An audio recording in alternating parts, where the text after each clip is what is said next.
Oui, rebonjour Serge, Rebonjour, on va avec entamer notre Jacques. deuxième échange avec Jacques Heilbronn, oui. D'accord.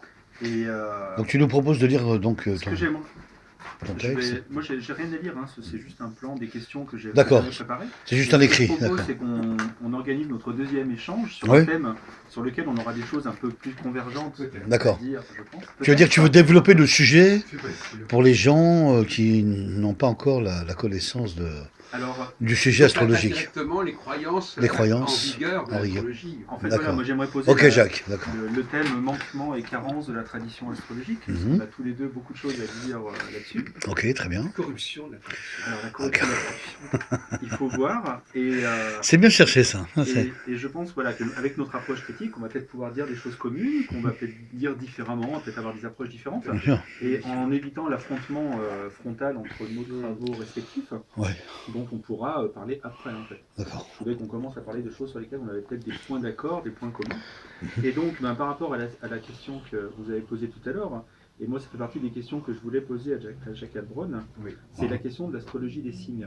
Parce qu'en fait, comment dire, je me rappelle, il y a 10 ou, 10 ou bah, pas 15 ans, c'est trop, mais il y a 10 ans en arrière, Mhm. donc quand je lisais les innombrables textes de Jacques, qui est très très productif, à un moment, je me rappelle, il écrivait ah, mais l'astrologie des signes, c'est l'astrologie du 21e siècle. Du 20e siècle. Et donc, moi, j'étais étonné parce que j'avais pas du tout ce recul à l'époque. Et aujourd'hui, effectivement, j'ai le même avis. Et donc, je voulais lui redemander, en fait, si vous reveniez parmi nous. Parce que la plupart des gens, évidemment, aujourd'hui, ne font plus la différence entre l'astrologie et l'astrologie des signes astrologiques. Il n'y a que les signes qui comptent. D'accord. Donc là, En fait, Jacques nous a apporté un livre là qui s'appelle Que les ça choses s'appelle s'appellent le lion. L'astrologie des signes. Par exemple, nous avons le lion. Le lion.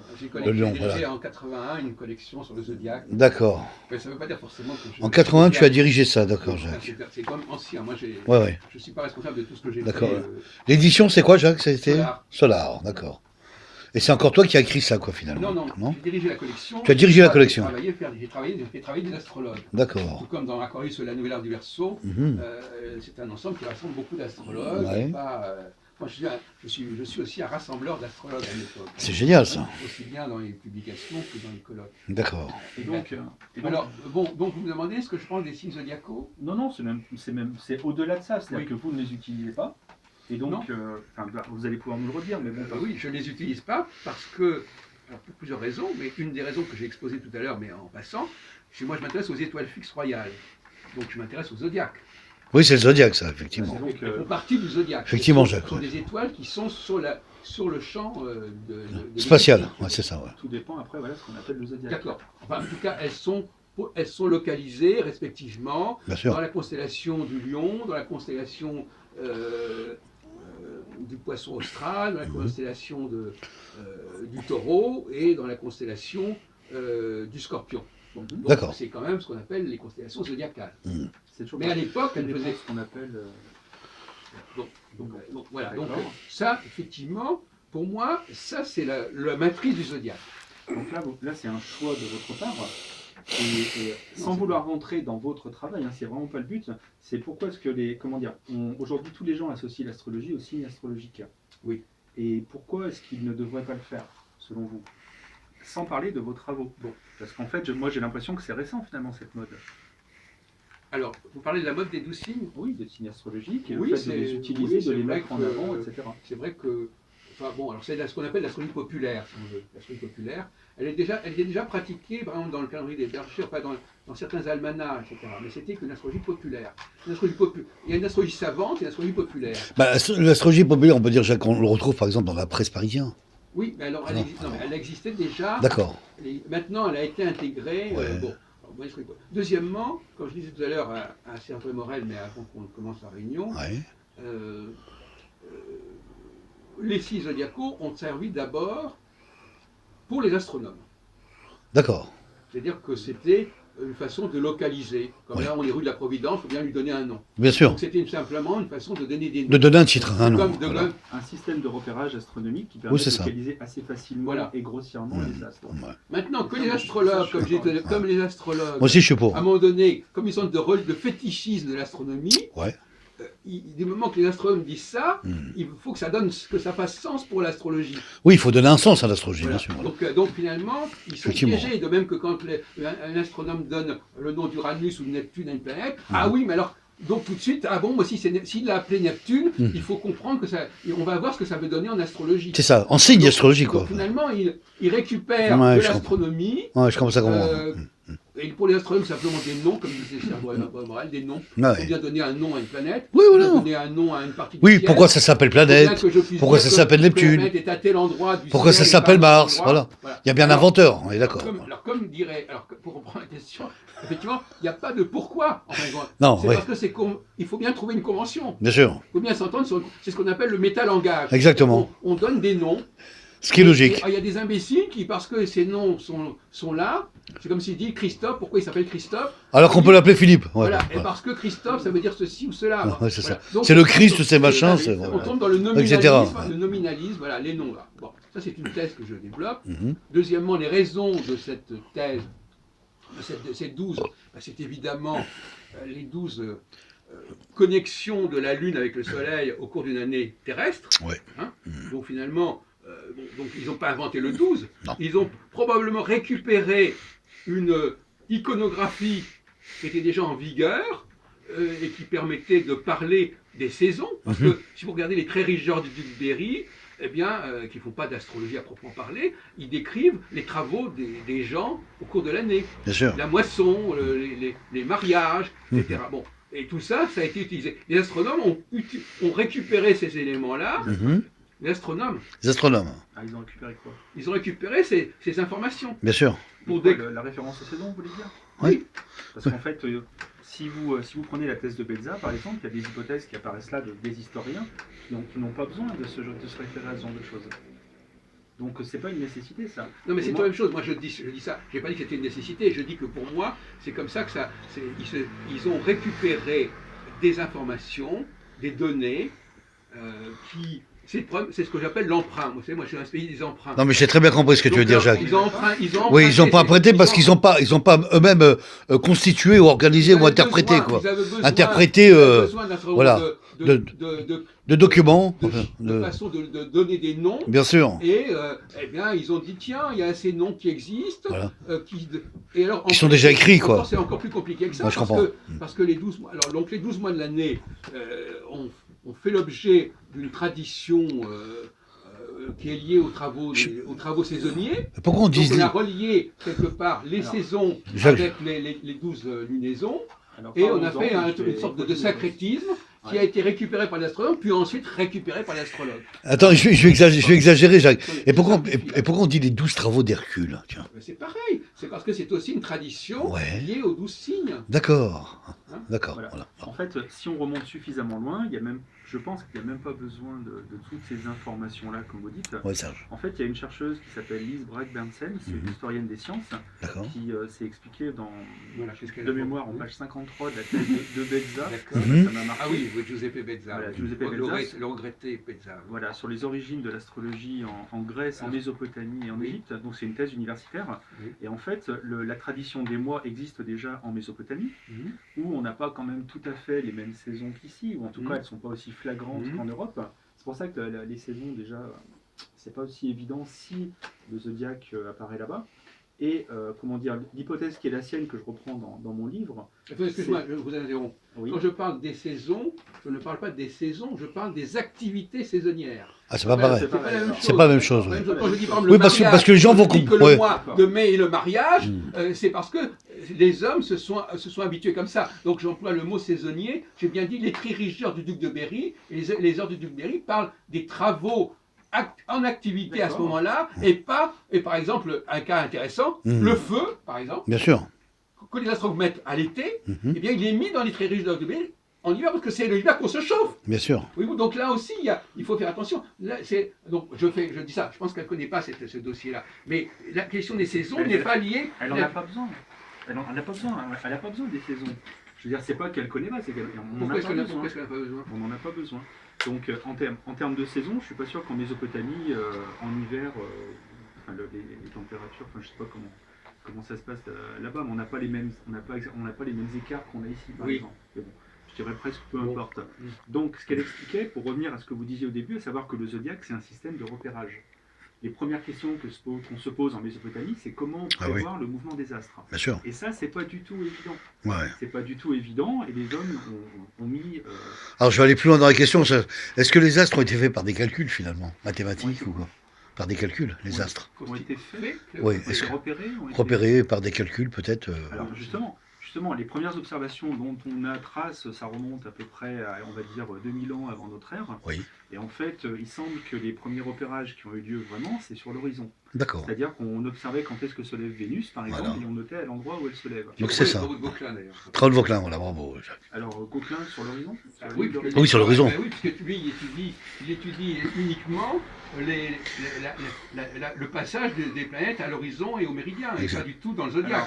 Les travaux de Gauquelin ne sont pas liés au zodiaque. Non, c'est vrai. Mais c'est quand même pas la même chose, parce qu'en fait, quand on regarde où se lèvent les astres, à l'est, ils se lèvent à partir d'un certain point jusqu'à un autre. On est donc au sud-est ou au nord-est, selon où se lève le soleil au fil de l'année, qui ne se lève pas toujours à l'est. Et donc les planètes font la même chose. Elles se lèvent toutes aussi dans cette zone-là. Donc l'horizon et l'est, ça ne suffit plus. C'est pas ce qu'ils observaient eux. Eux, c'est en termes d'azimut. Votre explication, parce que là, je n'ai pas compris comment elle expliquait. Alors, on est tous d'accord que c'est simplement des éléments pour nommer... Ce que je veux juste dire, c'est qu'on a l'impression que c'est évident, qu'il suffit de suivre les planètes dans les constellations pour déterminer des cycles et des choses comme ça. Serge, j'ai lu un article qui, bon, ça va peut-être pas correspondre au sujet de ce qu'on dit. Je veux juste prendre un sujet dans l'astronomie. On parle beaucoup, enfin moi j'ai lu un article où j'étais vachement surpris, le soleil chauffe à 300 000 degrés. Vous imaginez que 3 degrés vous êtes déjà cramé. Alors 300 000 degrés c'est énorme. Et qu'elle se distance par rapport à la Terre à 1 370 000 km. Voilà ce que je suis. Non, ça c'est sur le plan astronomique. Il y a la distance des... C'est pas tout à fait ces chiffres. Non. Mais pourquoi? Hein? Bon, comment c'est pas tout à fait ces chiffres? Le Soleil est à peu près à 150 millions de kilomètres de nous en moyenne. Ouais. Et la température, si on va au centre du Soleil, c'est pas la même qu'à la surface. En surface, il est aux alentours de 5000 degrés. C'est ce qui a été donné par l'agence américaine, moi. Après, justement. D'accord. Mais pourquoi Je sais pas. Non, c'était juste comme ça. Non, pour moi, c'est une pensée que je suis en train de repenser à une chose. Par un calcul, quoi. D'accord, Jacques. Donc, ce que je disais, c'est qu'en fait, les premiers observateurs se cassent la tête pour trouver des régularités, comment repérer les astres dans leur mouvement. Donc, ils sont obligés de faire ça dans des constellations. Ce qu'on appelle la révolution sidérale, retour sur le même point, la même étoile, etc. Alors, justement, c'est pas une révolution sidérale, ça, dans ces cas-là. Parce que le problème, c'est que les planètes ne repassent jamais tout à fait au même endroit, ou alors elles reviennent au bout d'un certain nombre d'années. Ils sont quand même arrivés à déterminer plus ou moins les temps de révolution des planètes. Et les temps de révolution, selon comment on les mesure, si on mesure vraiment le retour d'une planète au même endroit du ciel, on n'a pas les cycles qu'on a nous, qui correspondent à des cycles héliocentriques à peu près. Et donc, ils arrivent quand même à voir à peu près la différence entre la vitesse... C'est vrai, c'est ce que vous dites là, c'est très vrai. Mais le problème, c'est que de mémoire, le cycle de Vénus, c'était un cycle de 8 ans. 8 ans, oui. Et c'est pour dire, on n'a pas les mêmes chiffres. Alors que nous, c'est bon, si on fait un tour... Et alors, mais ça, on est dans l'astronomie. Je vous ai dit que l'astronomie, c'était pas pareil. Pas pareil. On est dans la création du zodiaque des signes, notamment. D'accord. Et en fait, tout ça pour en arriver où? Au fait que on ne peut pas se repérer dans le ciel. Et ça amène à plein de questions qui sont super intéressantes. C'est que notamment les premiers observateurs se repèrent dans des constellations qui n'ont pas été prévues pour ça. Les constellations ont été pour la plupart balisées bien avant qu'on se pose la question du mouvement des astres. Ce qui fait que les constellations ont évolué, ne sont pas les mêmes que celles qui ont été inventées au début, ce qui fait que les constellations qu'on a aujourd'hui sont différentes de celles qu'on avait au départ. Donc il n'y avait pas ni 12 ni 13 constellations sur la ligne écliptique, il y en avait un autre nombre puisqu'on ne connaissait pas la ligne écliptique. Bien sûr. Donc les questions au départ se posent complètement différemment des questions qu'on peut se poser aujourd'hui. Et en fait, le seul endroit où on peut repérer des choses simplement, c'est sur la ligne d'horizon, là où se lèvent les planètes. D'accord. Parce qu'elles se lèvent d'une certaine manière, et c'est ordonné, et donc au début, c'est par là, c'est de là qu'on part. Et donc, en suivant les levées du soleil dans cette petite zone à l'est, entre le sud-est et le nord-est, il se trouve qu'il fallait qu'on repère ça dans l'année. Et à ce moment-là, en Mésopotamie, à l'endroit où ils observaient, on avait déjà 12 mois. D'accord. Et donc, simplement en répartissant cette petite zone, en la coupant en 2 fois 6, puisque le soleil va mettre 6 mois pour aller dans un sens et 6 mois dans l'autre, on a 12 cases qui apparaissent. Et donc, ces cases-là, on a le lien avec les mois, qui est purement calendaire, donc il n'y a pas de saison ou choses comme ça. Et on a une zone, et le Soleil va parcourir ces 12 cases. D'accord. Si on projette ça, puisqu'en fait il va se lever dans des constellations, on peut associer des constellations à des boîtes, qui sont des signes astrologiques, et on pense que c'est une hypothèse, ça peut être une des raisons pour lesquelles on a créé le zodiaque des 12 cases, des 12 Moi, je signes fais comme astrologiques. l'objection D'accord. que vous dites, c'est que C'est noté, quand on Serge. étudie la genèse du symbolisme zodiacal, il y a des liens qui peuvent se faire entre les représentations des mois de l'année et les signes zodiacaux, dans un certain nombre de cas. Ah, c'est vrai, j'ai- Donc, et ces représentations des mois de l'année sont liées aux questions saisonnières. Et donc on retrouve, comme je vous le dis, les 12 mois qui étaient en Non, mais je veux cours dire que à ce moment-là. c'est lié quelque part aux saisons. Ben, c'est lié au calendrier. Mais moi, pourquoi le lier aux saisons Mais au niveau symbolique, tout simplement. Ah non, mais je veux dire, Mais quand on fait une étude sérieuse de la symbolique zodiacale, on voit qu'il y a des connexions entre les corpus des 12 mois saisonniers et le corpus zodiacal. Bon, je pourrais prendre le temps de le faire. Bon, mais maintenant, vous ne connaissez pas ça. Mais je vous dis que c'est possible de le faire. Je n'ai pas dit que je ne connaissais pas. Je dis pourquoi pas, on peut faire des liens. Prenons par exemple Mais, le signe des Gémeaux. Mais je veux par dire, exemple. Oui. pour créer les 12 cases des 12 signes zodiacaux, il n'y a pas besoin des saisons. Non, on n'a pas besoin des saisons, C'est ça. mais il se trouve qu'on a choisi. J'ai jamais dit qu'on avait besoin des saisons. J'ai dit qu'on avait, on avait choisi Sans s'emporter, cette Jacques. information-là Ouais. pour remplir les cases. C'est tout. Voilà, J'avais c'est dit ça. autre chose que ça. Ouais, bien sûr. Je veux dire, on aurait pu aussi bien choisir autre chose. Bien sûr. Mais cela dit, c'est que, puisque c'est ce choix qui a été fait, Ouais. on constate qu'ils ont tenu compte de cela. Bien sûr. J'ai pas dit que c'était obligé de le faire, ils en ont tenu compte. Alors, peut-être que Le problème, c'est du il. Qui ça, il? Les astrologues en Grèce? écoutez, moi je me pose pas comme ça. Moi je prends la symbolique des 12 signes zodiacaux, Oui. je la compare avec les traditions sur les mois de l'année et les représentations des mois de l'année et des activités de la société, Ouais. et je montre qu'il y a des rapports entre les deux. C'est tout. Bien sûr. C'est pas une question de pourquoi ou pas. Voilà, c'est tout. C'est Non, comme tu ça. montres le rapport qui est, Voilà. qui est réel. Donc ça, c'est un C'est ça, problème de Jacques, ouais. textologie. Bien sûr. Voilà, vous avez deux corpus. Ouais. Si vous pouvez montrer que ces corpus ont un rapport, ils ont un rapport. Ouais. Maintenant, pourquoi ceci, pourquoi cela peut-être, voilà. Je vous donne un exemple. Par Allez-y, exemple, prenons Jacques. le cas des Gémeaux. par Alors, exemple. Gémeaux, par exemple. Ouais. Les Gémeaux. Pourquoi les Gémeaux et pourquoi à ce mois-là? Oui, déjà. Bon, Voilà. alors les Gémeaux, d'abord, vous allez me dire, mais ça n'a rien à voir avec les saisons. Mhm. Si, parce que dans les traditions, alors j'ai publié un article dans la revue française d'histoire du livre sur les livres d'heures. D'accord. Dans les traditions, le mois des Gémeaux, c'était le mois du mariage. C'est vrai. Dans quelle société? Jusqu'à quand vous remontez? Attendez. Non, mais je confirme, C'est pas Jacques. comme ça que c'est pas- Non, c'est pas comme ça. Attendez. Le problème, c'est que Pas il y a- pareil, ça. c'est que comme alors, le mois Non, du je suis d'accord. mariage, Continue, Jacques. ça y est. le mois du mariage, C'est exactement ça ce qui s'est produit. Et les Gémeaux, Oui, c'est un couple, en fait. tout à fait. Et vous pouvez montrer, il y a une quantité incroyable de textes qui montrent que le signe des Gémeaux, mais c'est une discussion complètement secondaire, cette histoire-là. Mais puisque vous voulez en parler, j'en parle. Je vous dis que même si on peut admettre tout ce que vous voulez, il reste que, et je suis absolument formel sur ce sujet, oui, on va le faire plus tard. Il reste que, il y a un rapport entre le corpus des 12 mois de l'année tel qu'il est dans les livres d'heures qui parlent de la vie quotidienne des gens, et le zodiaque, c'est tout. On ne va pas en parler pendant des heures de ça. Non, mais c'est juste que le texte, la représentation auquel vous vous référez, elle a quoi? Elle a moins de 1000 ans. Mais peu importe, parce que la correspondance Ah oui, existe. bah bon, il y a 1000 ans, c'était comme ça, si vous voulez. Bon. Mais le problème, c'est que l'origine du zodiaque, ça remonte bien plus loin. Mais non, mais on peut prendre toutes Alors. sortes d'autres exemples. Je prends le Gémeaux comme pour d'autres exemples. Il se trouve que c'est quand même curieux. Voilà. Que Ou quand le vous regardez les Sagittaire, livres d'heures, ou le d'accord. Capricorne, De toute façon, on ne va pas passer son Bah, temps bah, là-dessus, je suis ouais. désolé. Oui, non, On ne va pas passer son temps là-dessus. Non, je suis désolé. tu as- Allez, on passe à autre chose. Tu as, on passe à autre voilà, Bon, ça va. Donc, tu as cité un exemple, Jacques. Ne perdons pas notre temps là-dessus. Voilà. Vous parlez des almanachs. Il se trouve que j'ai beaucoup travaillé depuis l'année dernière l'origine des horoscopes de presse. Et peu importe les horoscopes, c'est pas le sujet, mais ça oblige à poser la question d'utilisation des signes astrologiques. Les horoscopes qu'on connaît nous, ce sont les horoscopes des 12 signes astrologiques. Mhm. Quand on va chercher quand est-ce qu'ils apparaissent, on trouve à peu près, on va dire ça comme ça, ce qui était décrit dans l'étude de Morin, la croyance astrologique moderne à la fin des années 70. Également. Hein. À la fin des années 60. Ouais. Et en fait, on voit que ça apparaît en France, hein, on parle pour la France, Oui, oui. à la fin des années 30, c'est-à-dire en D'accord. 1938-39, D'accord. dans Marie-Claire. D'accord. La question est, est-ce qu'il y a d'autres horoscopes qui ont été faits avant? Et puis, en fait, qu'en pensent les astrologues de l'époque? Parce qu'il y a d'autres horoscopes qui existent depuis 1932 à peu près, et qui sont des prédictions généralistes, collectives, qui n'utilisent pas les signes du zodiaque.